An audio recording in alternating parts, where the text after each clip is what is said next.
What about reclassification of the shoreline? Is that pretty much not going to happen? That's very seldom. Okay.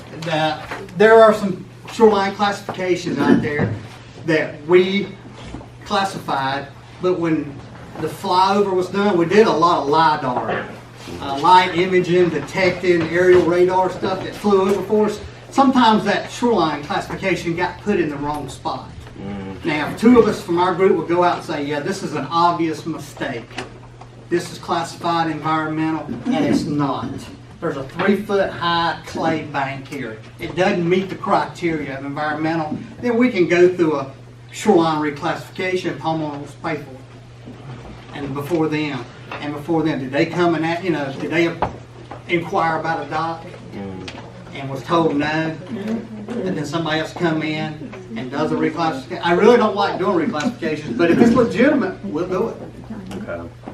But it takes two of us to come out of our office to go look at it to agree that it needs to be reclassified. Because you have to go back to FERC to do that. Okay. And it may take a year. There's 3 acres on the corner of Slanton Bridge and Moonlight Bay, and it's classified, Duke owns it, for another ramp. Future access area. Right. Is that something that down the road might ever be? No, the federal government required us to provide so many access areas. They didn't require us to allow private access. We didn't have to allow docks, but we had to provide public access. And that's a future public access we're never going to get rid of. You talk about seawalls, vertical walls, riprap, amount of fall you have to have. Starting in 2006, North Carolina Wildlife really wanted us to pay closer attention to permitting what I call a vertical seawall. A lot of people were permitting them out here just for looks. They really add no fish habitat at all. So they wanted us to say, hey dude, be sure the homeowner has an erosion problem before you permit a hard wall. So we come up and say, well, they need to have a 3-foot erosion problem. In other words, you need to have a 3-foot bank for us to permit a hard wall. 2 foot to get riprap. Not riffraff, but riprap. If you've got less than 2 feet, you can do enhanced riprap, which is big boulders with plantings mixed in with the rock.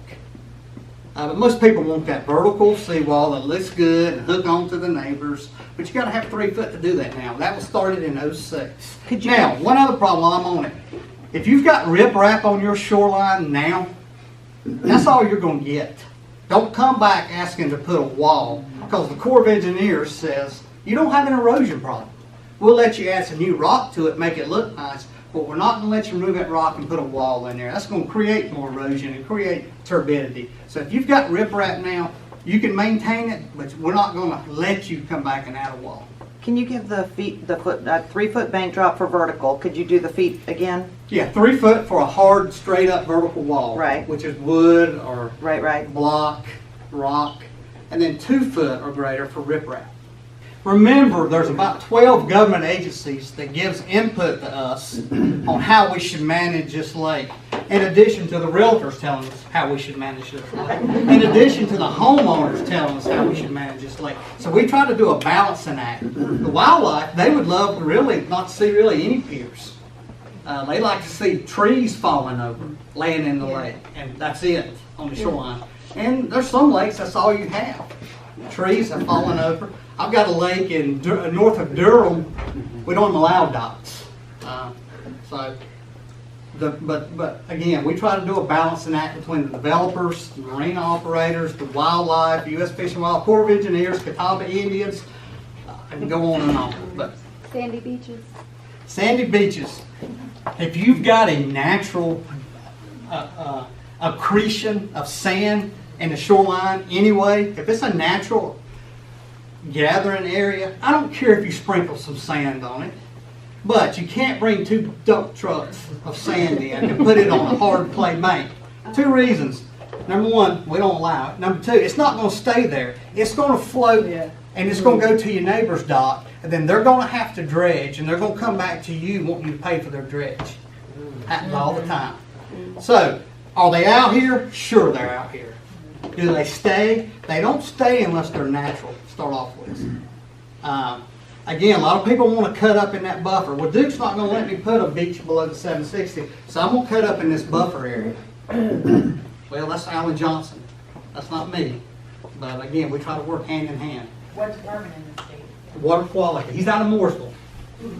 A lot of times he'll come look at it if you got a problem. Now, he'll let you trim up a tree to try to get a view. He'll let you take down stuff that's 2.5 inches at breast height or less. He's reasonable, but he's not going to let you just go clear cut the lot. And that happens.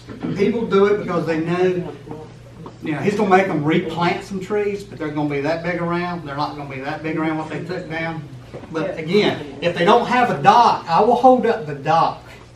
I'll tell you, I'll hold up the dock until that guy has rectified the problem. But if he's already got a dock, there's not a whole lot I can do.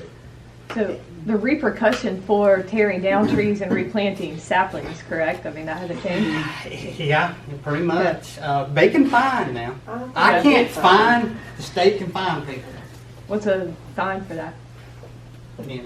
They say they can do it up to $25,000 a day. Oh, shit.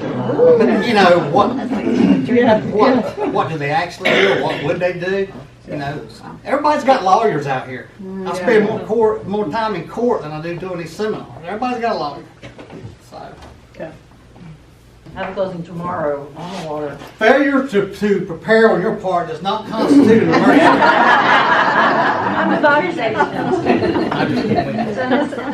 So they will be the third owner. Of course, I've already come on it already.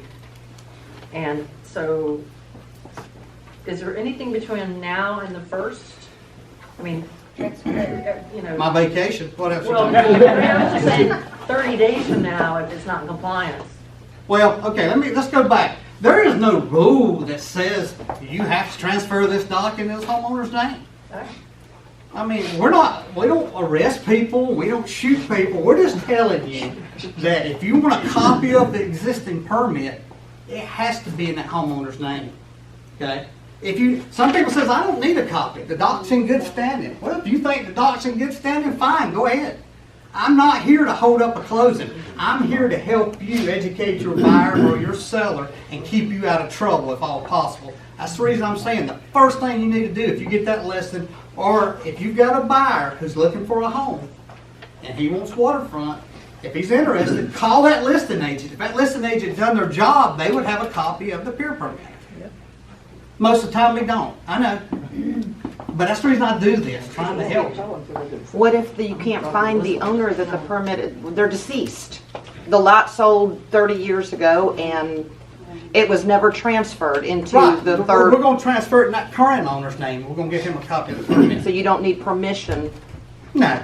For $350. Yeah. before, after January That's a 1st. deal right there. Yeah, after January 1st.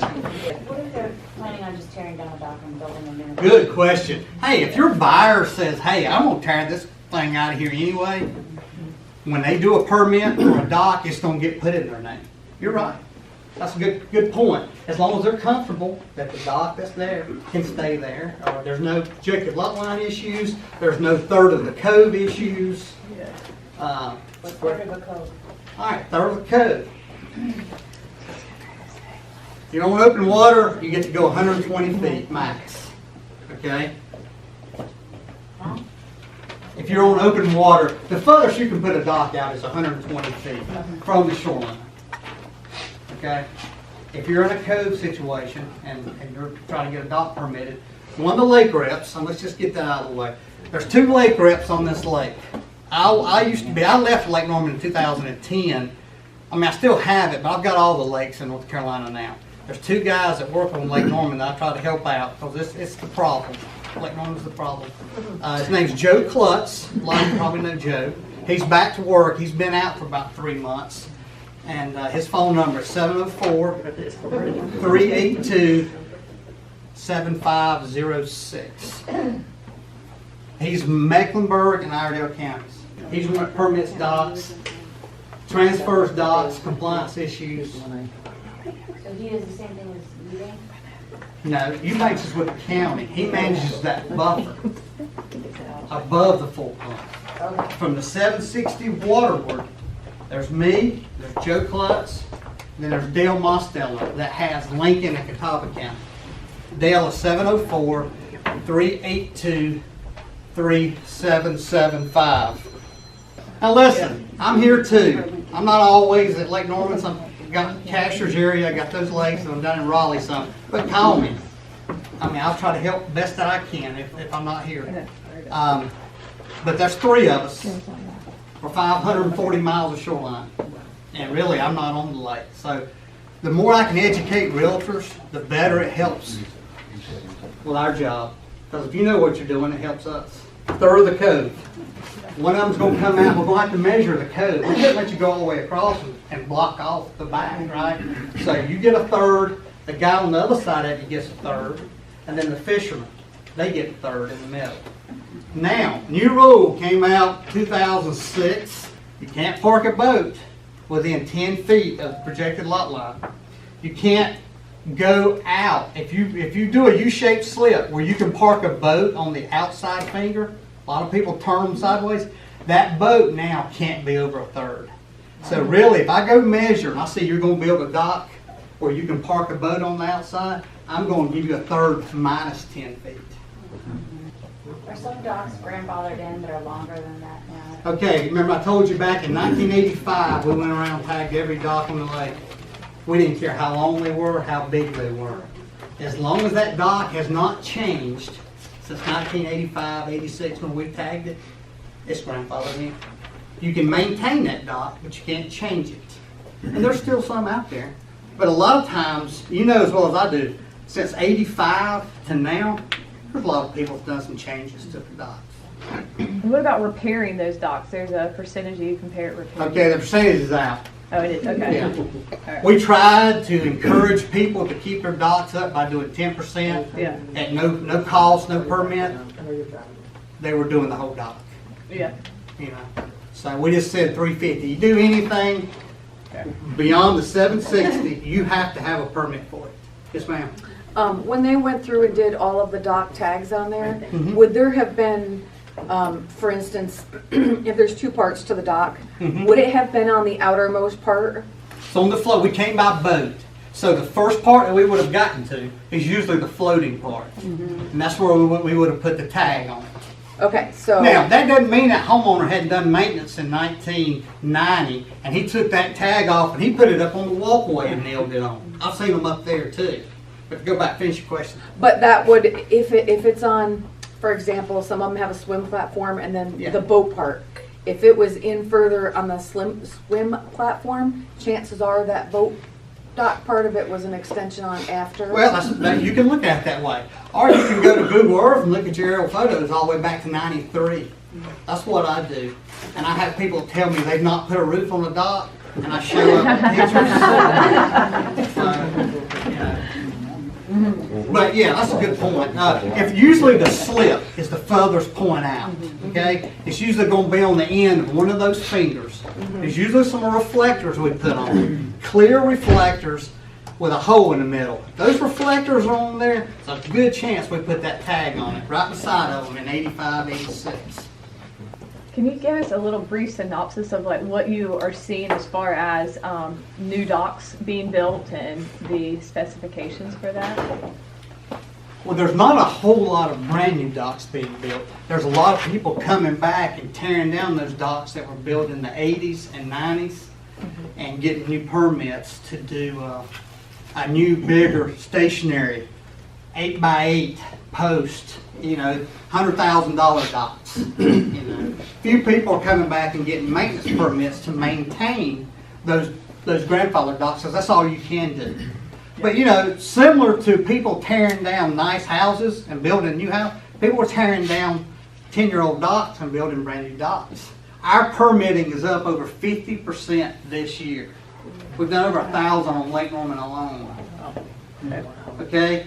I don't know if the economy's driving that or what. I'm sure part of it is.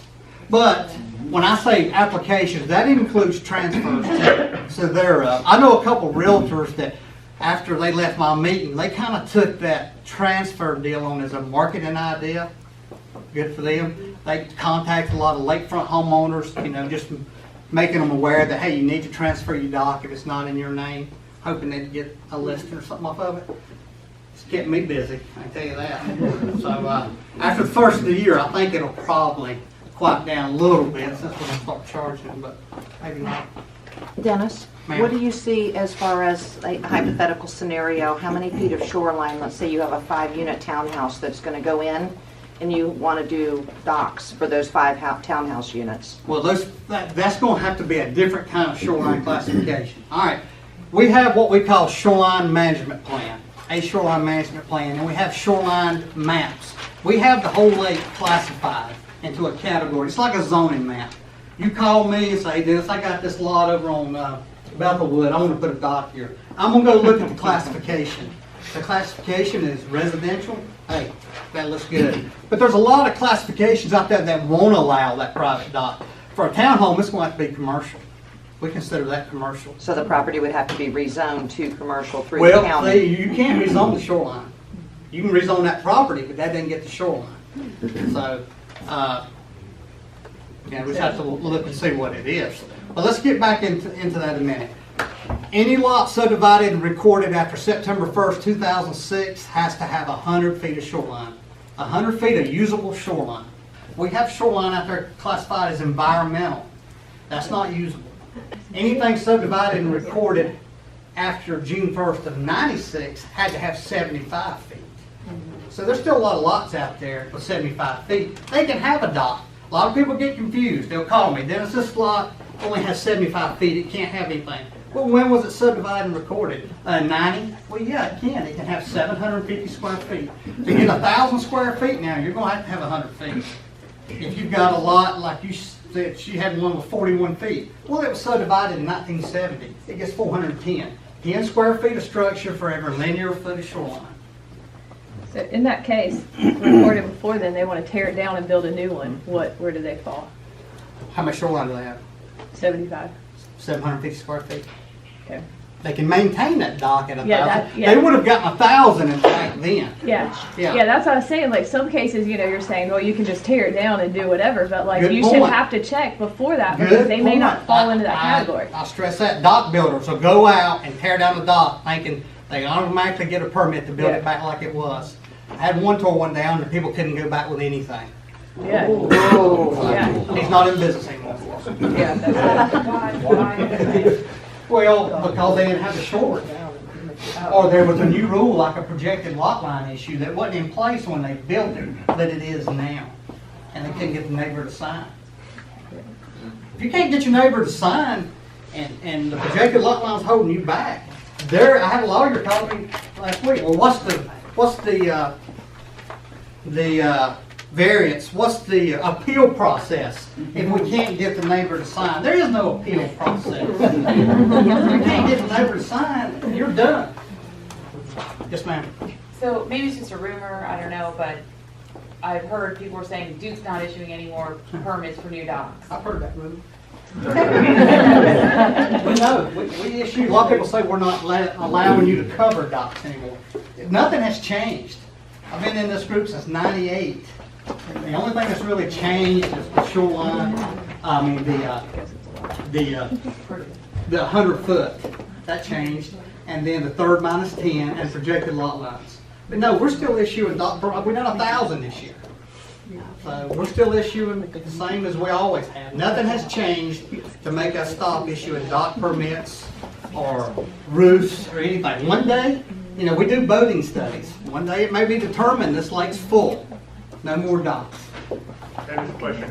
1,000 feet, so that's the pier, the ramp, and the dock. 1,000 square feet, starting at the 760, that's right. Walkway, ramp, covered slip, whatever you got. And the roof also.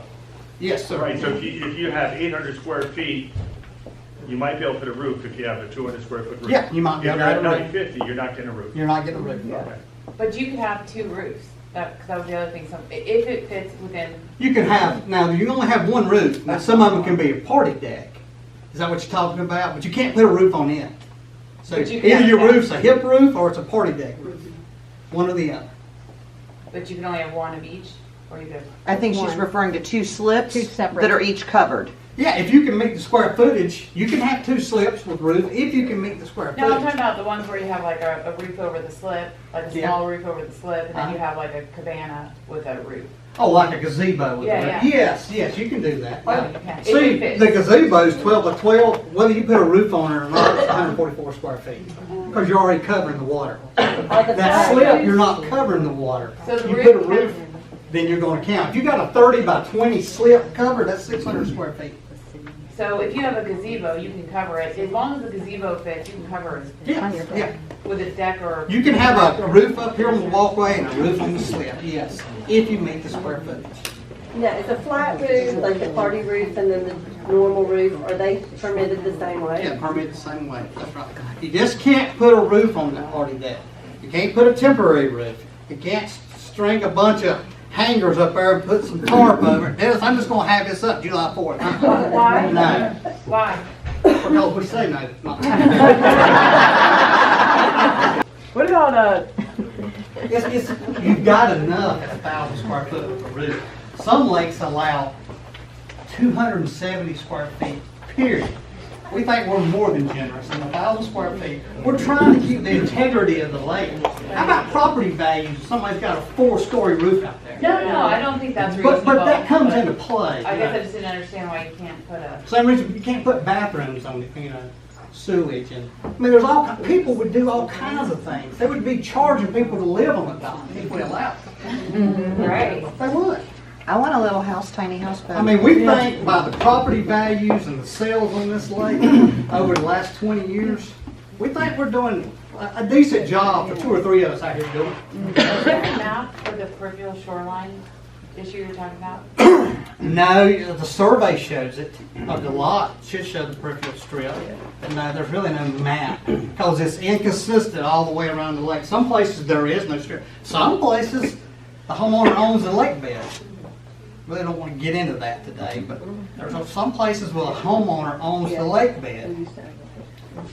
And You talked about projection lines and line of sight. yeah, it's hard. I wish I had a board, but the projected lot lines do not run straight in all the time. Catawba County, before we started projecting lot lines, they did it. They would just run the lines straight in. Okay? The other 3 counties on the lake use what we use now. It's a perpendicular.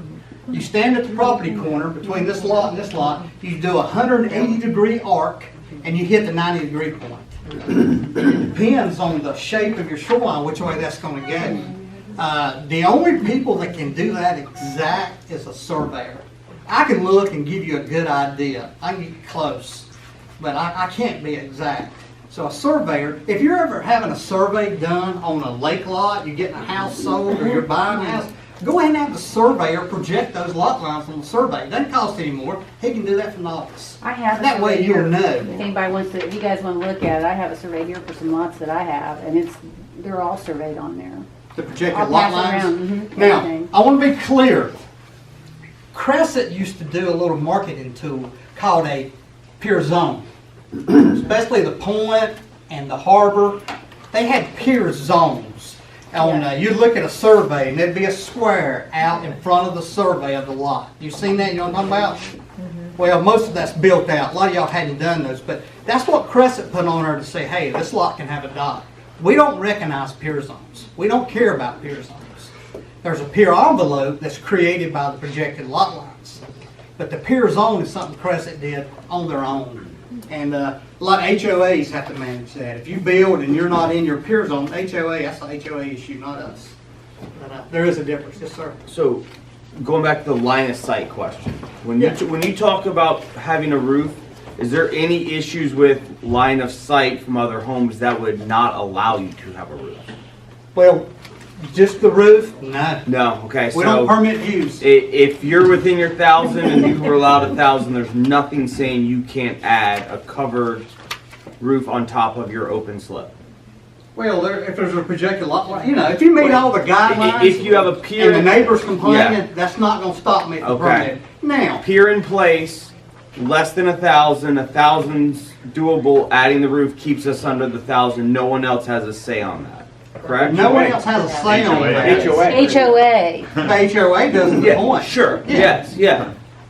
But I can't anticipate. Now, your neighbor may not like it. Yeah. And I have suggested to folks before, hey, before you put this lift in, that's going to be 20 foot up off the ground, you might, to keep a little harmony here, might want to check with your neighbor. I might get, yeah, okay, I'll check with them. I may get screwed. They're not worried about their neighbor. I'm just trying to avoid a problem down the road if I can. So if you're a realtor and it's in good condition, you don't need to go check that, right, for a listing. You need to check to see if they've had it maintained without a permit, do you? I wouldn't worry about that so much. I would just worry about the dock. Now, if you pull up to get that listed and there's a trackhoe out there dredging, I would be sure they got a dredging permit. Do that. If you go out there and somebody's building a seawall, I would be sure they got a seawall permit. I mean, we got to be reasonable.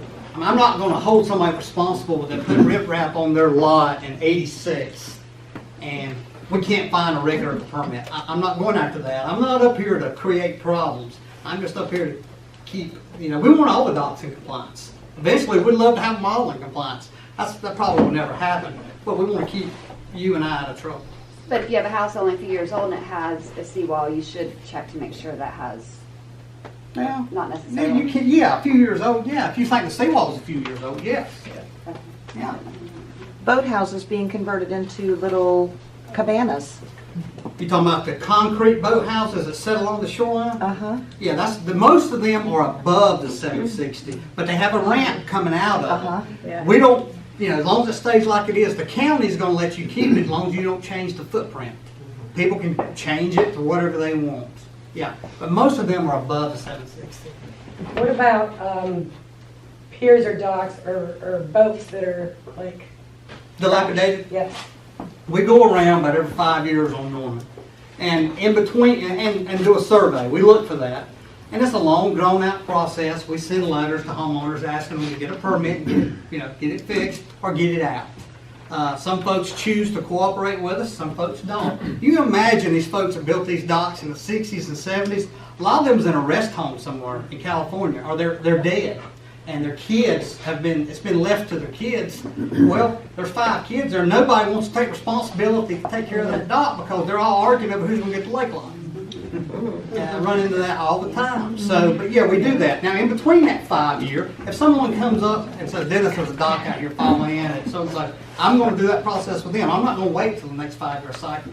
So yeah, if you see one, call me, email me, let me know an address. Now, just because it's beside you and it's ugly, that don't mean it's dilapidated. Usually, if I can walk on it and I feel safe walking out back, then to me it's not dilapidated. Flood zone? Yes, flood zone area. The house I'm closing tomorrow, they said it was in the flood It's built in 770. When Duke bought up to the 760, they also put in every deed out here that we have the right to flood up to the 770, which it takes in a lot of houses. But the dam's at 760. So, how's it going to get up to 770 when the dam's at 760? If it does, we're all in trouble. But yeah, that's going to show up on survey. It's going to show up in the deed. But it's not going to happen. And then this house is really up a hill. So I pulled it up and, the color map, and the water's way down. And I could see where the 760 line is. There's a lot of empty shoreline there. So I just couldn't fathom how They just came require up them in to the have appraisal. insurance. That's the biggest part of that, isn't it? Well, we don't require it. Well, I'm just saying that. FEMA, or they may require, if you build in a flood zone, they may require you to have That's the big insurance. thing. Now remember, the 760, it's a surveyed line. Back in the 60s and 70s, those people get out there with a bulldozer and they'd fill in the lake. Well, that pushes the 760 out. It's just an elevation. So there's an original 760 and there's a current 760 if someone altered the shoreline. Now that gets kind of confusing sometimes. So, but that does happen. When you talk about, you touched on it a little bit before, the land that is between a Peripheral lot. strip. Yeah, and and Duke owns it, Mhm. and kind of, I believe there was a time when There they was a tried time we to used to sell it, and then we stopped June 1st in '96, and we just told the homeowners use it like it's theirs, but no permanent structures on it. You talk about fire pit. Yeah, fire pits. We, we don't want them in the lake, and I don't think the state wants them in the buffer. So, of course, they're all in the buffer, like Allen, he's got 11 counties. Is he gonna worry about a fire pit on Lake Norman or somebody clear cutting a lot on Lake Lure? He's gotta prioritize stuff, so. Well, I'm not gonna say any names, but I know some guy who bought a lot. It's a gorgeous lot. He put a beautiful house on it. It was heavily wooded with a little bungalow on it at the time. Now it is completely clear cut. And a gorgeous home sitting on it. I'm like, how did he get away with that? Yeah, well, nobody called. I mean, again, we rely on neighbors and realtors to help us, and Alan does the same thing. I mean, and maybe some of those trees are dead. I don't know. That's a good question. I mean, it happens. I mean, this is What happens? open there, there's not a tree in the yard. Yeah. I've heard we're trying to like preserve like some of the fishing habitats and stuff like that. And so like if a tree falls, we're encouraged now to leave it versus removal. Can you talk about how that's changed a little bit? Well, most people, depending on where you live, most people do not want to leave a tree. Yeah. But if it's come off of their property, I'm not going to get it. Okay. So I want it to stay in there. Yeah. But I can't tell that homeowner if their tree fell in the lake. Now, if it's on Duke's property and fell in the lake, we may anchor it to the bank and leave it for fish habitat. And that peripheral strip, is that what you mean? Well, no, this would be in the water.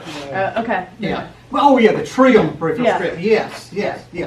But if a homeowner's tree falls in, I'm gonna, if they want it out, they can get it out. Okay. A lot of people will call us because of floating debris coming down the lake. Hey, I got a big log out in front of my house. We're not going to get that big log. We may have in the past. What we will get, if there's a man-made structure, an old dock of somebody's cut loose floating down, and it's blocking, we're going to get that. But we got to remember, we're on a river that was dammed up. There's going to be debris floating. There's going to be leaves in the lake. Somebody can call me the other day. I get this all the time. My neighbor's blowing leaves in the lake. You got to have a sense of humor, but Are there any limits to how many boat lifts are allowed on a private pier or Good point. jet ski lifts? We will permit 2 parking locations, 2 mooring locations. Whether it's a double slip, we'll permit that, or if it's a single slip and 1 boat lift, we'll do that. Okay. Now the 2 sport ports that you can have, that does not count as square footage. You don't need a permit to add 2 sport ports to a private residential dock. Now, I will let people put steps off of their walkway to get over the riprap as a safety thing. I mean, again, I'm not out here for people to get hurt. If they want to put a little set of steps off the walkway, I'll work with them on that. Let's call and tell me. But 2 parking locations. Now, that doesn't mean if you've got a single slip and you've got a boat lift here, you can still park a boat over here, but I'm not going to permit another lift over here. And if you want a lift in this slip, you do not need a permit to put a lift in the slip. As long as the pilings are already there. No, I mean, in the slip, whether the piling's there or not, you can put a lift in the slip because you're not expanding. The slip's already covered. Right. You're inside of it. But if you've got the slip and then you've just got pilings and no lift was ever put in, On if the somebody outside? wants, and the Yeah, you gotta pilings get a are already permit for there. that. I'm saying Put in the lift slip. in. Yeah. In the 3-sided slip. Yeah. So parking locations for boats and jet skis, and With jet skis, you get 2 sport ports. Okay, that's what They do not count as square footage. You don't need a permit. All right. What are the dimensions, what are the specifications? We can't write a rule to cover every situation out here. So What's a sport course? a sport port's these plastic things that they drive a jet ski up on. Yeah, you have 2 of those. Or you can have lifts for jet ski. I'll count that as a jet ski mooring location. But you can't have 2 lifts and 2 sport ports. You just have 2 places for a jet ski. And you can ride around here all day long. I can find 3 and 4 at places. And usually when I get those folks is when they put that thing up for sale. That's when I get them. We've not talked about community docks. Anybody got any questions on like, these docks that serve off-water homes. Now you Yeah, can't there's have a lease. sports there now. You can't have sport ports there, that's right, unless they were in the original approval you can. But most people back then didn't know to apply for them. And so they can't meet the guidelines today to come back and ask for them because they don't own the shoreline anymore. They've already sold it off. So we lease those things. Does everybody understand that the community docks, we have a lease with the neighborhood. We charge them per slip. You can't cover them. That's the only thing, you hear people talk about deeded boat slips. That's the only thing I can think of is where you would find an actual boat slip that's on somebody's deed, is when you're buying in the point or the harbor or a peninsula somewhere, it could be on the deed.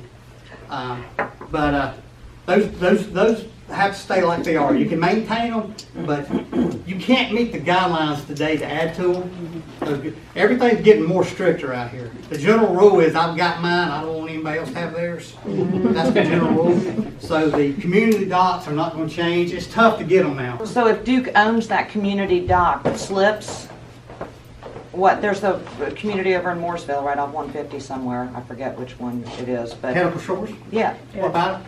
So the Duke owns the slips. No, we don't own the slips. Then it's not Pinnacle Shores. There's another one that y'all do. And there were some problems with the homeowners association and who was going to maintain it, whether it be Duke. We don't own the slips, we might own the lake bed underneath it. Okay. Or they may own the lake bed. So if they own the lake bed, there's a couple, Crown Harbor, Westport Marina. There's some places where these marina owners, they own the lake bed. Well, we can't lease them their own property. So we don't charge in those places. There's places where private homeowners own lake bed. Harbor Cove owns those boat slips now, don't they? Who's that? Harbor Cove, Harbor Cove. down there by Eddie. Williamson. No, they don't. They may own the boat slips, but we Right. own the lake bed. We don't build boat slips. Well, they made them come in there and do all that new riffraff down there. Well, they wanted to do it. They applied to do it. Harbor Cove. We don't make anybody do anything. If you find a lot on Lake Norman today that doesn't have a dock, there's a good reason it probably don't. Probably not going to get one. Now, there's a few. I know one over on Elysian that's been for sale for a while with 68 feet of shoreline or something, but it's got a projected lot line issue. But there's some out there that don't, How much is that maintenance permit? Everything's $350. Oh, okay. Everything. Yeah, everything except for the dredge is not. Yeah. The no. seawall's $350. Rip wrap is $100. Okay. But to get back to those community docks, the reason I brought it up, they're tied to our license. We have a license from the federal government to operate the lake. It expired in 2008. We got a new one in 2015 for 40 more years. So those, if you live in a lakefront community and have a community dock, we're going around now renewing all leases for another 40 years. So, if you have a community dock, you've got something in paper that says, hey, this dock can be here. You got a little bit of an insurance. It's tied to the license. A homeowner, he doesn't have quite that much insurance. He's just got a permit from us. But far, that's been good enough. But community docks are a big thing out there. What's the deal? I know this is a crazy question, and it's hard to explain to people that are just moving here from a different area. The button bushes. Okay. They're not pretty. Well, they're a fish habitat. We went around in 1994 and surveyed the whole lake because the FERC told us to. Duke, you need to establish a shoreline management plan, telling folks what you can do along this lake. And you need to differentiate a place you can put a dock and a place that's good for fish habitat. Fish habitat is usually created by willows, button bushes, tag alders. There's all kinds of vegetation, and they're on our property. You won't find button bushes above the 760. They're on our property, and usually in the backs of coves is where you're going to find them where it's shallow, but they're for fish habitat. And if you have a certain amount of them for a certain length of shoreline, there's a good chance that shoreline is going to be classified as environmental. You're not going to be able to do anything there. You can go cut them down. People do. But it doesn't take it off of our map. Just because you go cut them down, it still shows up on our map. So we know they were there. But a lot of folks think they can go out and cut them down and we're going to come out and permit a dock. Most of your docks, they're going to be okay. I mean, there's some out there that's a problem. Most of the older ones are problems. But anything permitted, pretty much from 98 on, good chance it's gonna be okay. I'm not here to scare anybody, I'm just trying to get you to do a little bit more due diligence. It takes a little bit more, put it on that homeowner. I know some of them don't wanna go and look, some of them don't care about it, because they didn't transfer it in their name when they bought it 5 years ago, so they don't know anything about it. So you're gonna have to do it if you want to. But we as realtors aren't allowed to request the permits, the homeowners have to now. You can, that's right. But you can go look and find a tag number and email it to me or to one of the girls in the office. And then, what, find out what year it was from? Well, no, just ask who own, what name's on the permit. And if it's the current owner, you're good. If you want a copy of the permit, we can send it to you. Because a buyer's rep is usually want to see a copy of the permit and make sure it matches up with what you got at the waterfront. I thought you can't give the copy of the permit to someone's not. Well, we can't. That's what I said. When you call, she can tell you whose name it's in. If it's not your current owner, you need to do a transfer into his name. Then you can get a copy of the permit. That's the one I had and how you protect yourself as a realtor, but I had one that I questioned the doc and the listing agent said the seller requested and there was a permit. But what was questioned and then another neighbor started talking, they switched docs. Yeah. Hey, back in '06, people in these communities were docs. Going under foreclosure, they were selling their community. Well, that's another one was selling, yeah. Yeah. I mean, that's what I'm telling you. Just because a dock has a tag on it, number one, doesn't mean it's permitted correctly. Doesn't mean it belongs there. It could have come across the lake somewhere. Some dock builder said, "Hey, I got a dock for $1,000. You want it? Yeah, bring it in here Friday night. Dennis will be at home. Bring it in. Pick it up." So if somebody can't find their dock permit number and doesn't think that it was transferred when they bought it, but don't think there's any issues, all they need to do is fill out the construction application application and the user's agreement. It's going to print off at one. You just hit print one time, and both of these documents are going to print off. Is that on the website? That is on the website, and Sandy has it as PDFs that she can forward to everybody in the group. You can have your own. Now, occasionally we do change the user's agreement, so maybe once a year you go and download one off the website to be sure it's updated, but it's not very often. Yes, ma'am. If you have a buyer purchasing a property and you find out that that permit is not in the seller's name, would you have it transferred to the seller and then transferred again to the new buyer, or just? That's how a lot of people are doing it, but you can't transfer it to that new buyer until after they No, close. I know that. That's why I'm Yeah. asking, because you realize there's a problem. It's, let's say, the original owner, and now there's the seller selling the property, so you're going to transfer it twice. Really. Yeah, you are. I've been running into this problem where the sellers never validated a permit. Yeah, nobody told them to. But you guys went back and looked back over time, and it's actually a different dock than what used to be permitted. So now, this is being all held up because they had to go get engineered drawings done, Yeah. Lincoln County had to get involved, and now it's back and finally at Duke. And they told them 4 to 6 weeks. Well, we say 30 days. Usually it doesn't take that long, but remember, we are a regulated utility. There's no telling what can come up with us, or what may happen to hold us up. But we say 30 days, but usually 2 weeks. But you touched on engineer drawings. Duke does not require engineer drawings. And when these folks have to get engineer drawings for a dock permit, that's because the county's requiring it before they give the building permit. A lot of people think Duke requires that. We don't. No. The average price of a dock permit right now, when you add Duke, $350, the habitat fee, which is a conservation fee, it goes to the North Carolina Habitat to buy more land, duck boxes or whatever, it's $250. So there's $500 right there, $600 right there. Then you got an engineer drawing, it could be $400 to $600. Then you got your building permit. So I just usually say around $1,000 is what a permit for a dock is usually. If you already have a dock in place and it's all permitted and it's all good and you just want to add on, you're still within your, whatever it is, feet, and it's just a swim platform that you're putting on there, do you have to have engineered? Well, that's the county. You need to check with the county on that. But if it's not, I mean, you're not building, you're just. I gotta have a adding county structure. building permit, but whether you have to have the engineer drawing or not, that's up to the county. Okay. To give, before they give you, I just gotta have a copy of the building permit. Okay. And the reason we do that is the counties have come to us that do, please require a copy of the county building permit before you permit a dock. I mean, it's a revenue stream for them too. You're saying that if let's say the current owner wants to sell it, and the buyer says, I'm not buying it unless I can get, Unless I can see a pure permit, that thing's been permitted and everything, yeah. right, so there's a permit, but, because there's a tag, and you say, yeah, there's a permit, but it's in like some prior owner. Yeah, 10 owners ago, it's in their name. Right, so now the buyer is saying, okay, well, but is it compliant That's right, that's the reason that current owner needs to transfer it, to so himself? he can get a copy of the permit. Right, so you can Yeah. see if it's in So you see if compliance. it's in compliance. Okay, so, but then you can't transfer it to the buyer until Till it closes on it it. closes, so it's gotta get transferred twice. Well, if they want to, that's right. If Yeah. they want to. No, in some situations, the current owner is already in their name.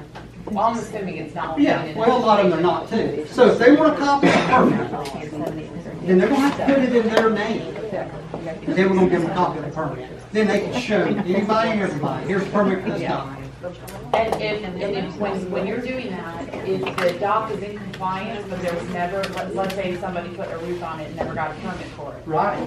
But everything with the, then you're going to. I'm gonna go ahead and transfer it to him. But I'm gonna transfer it with a compliance issue. I'm gonna put it in a tracker. He's gonna get a certified letter every 30 days until he corrects it. Well, it's compliant, it just never got permitted. Well, it's not compliant then. Okay, so then he has to get a permit. He's got to get a permit, that's right. And if he's the one that added the roof, I'm gonna charge him, I'm gonna double the fee on it. But if I find out 4 owners ago is the one that added it, I'm not gonna penalize that guy because he didn't know anything about it. Right. I'm reasonable, believe it or not, I'm reasonable. What happens if somebody buys a used dock and moves over to their property, and how do you go about getting the permits for that? Well, you should move it over there until it's permitted. You permit that dock the same way if you were building a brand new dock. Yeah, and that happens a lot. A lot of people want to go ahead and, I'm just gonna move it over here and let it sit, and I'll get the permit. Well, hell, I never hear from them again. And I got 80 calls, I never remember to call that guy back. What about like lots that have a pier and then like a swimming platform that's separate? We do not permit swimming platforms, but if I dig up that old permit, tag number 548, and I go dig it up and it shows a swimming platform on that, because when we went around in '85, we did a drawing on our old applications. We did a drawing what's out there. And we left a copy on the dock in a plastic bag. And we said, folks, please fill this out and mail it in. 10% of the people did, 90 didn't. So we've got a lot of permits with a tag number and a drawing of what's there. So if I look that old tag number up and I see there's a swim platform, they drew it on there, I'm gonna leave it. Yeah. But it has to be grandfathered in. I'm not permitting any new swim platforms. Yeah, exactly. And they're all over the lake. Because there's some lots that have 2, you know, like a smaller dock and then like a dock. Some people have 2 docks. Yeah. They're grandfathered in, both of them's tagged. They can only do maintenance to them. Yes, If you want to enlarge one, then the other one's got to come out. Okay. Right. Okay, so that still meets that square footage. Right. Gotcha. Well, you're changing. You can maintain them, but if you want to change one, then you got to come by today's guidelines, which we don't allow 2 docks on today, so one will have to come out. Yep.